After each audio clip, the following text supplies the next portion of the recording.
আমাকে এটাই শসা ক্ষেত করছি এবার 1 বিঘা মাটিতে। তো গাছের চেহারা মোটামুটি ঠিকই আছে, বর্তমান তুরি ঠিকই আছে, বাকি দেখা যাব পরে কি হয়। কিছু কিছু গাছে বেমার হয়েছে, কিছু গাছে আবার এই একটা গাছে নষ্ট হয়ে গেছে, এটা তো গেছে কেরা জানি পাড়াতে ভাঙছে।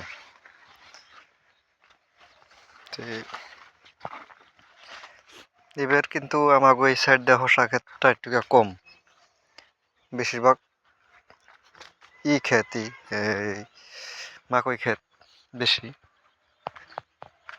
মাকই আলু এসব ক্ষেতই বেশি, কিন্তু শসা ক্ষেতটা কম।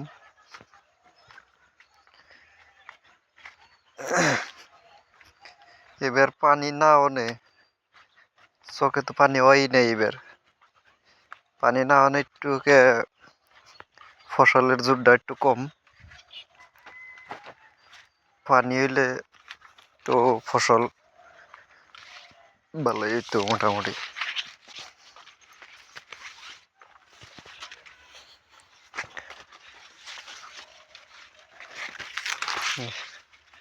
এক মানুষ হয়ে গেছে গা, মানে এই মাকই এই যে কতখানি আছে এই হইসা,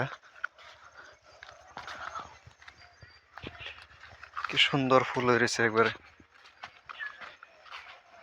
খুবই ভালো। এইটা হলো আলু ক্ষেত। এই আলু ক্ষেতে এত ওষুধ দেন নাকি, 2 দিন পর ওষুধ দেন নাকি, বেমারের তৈরি থাকে।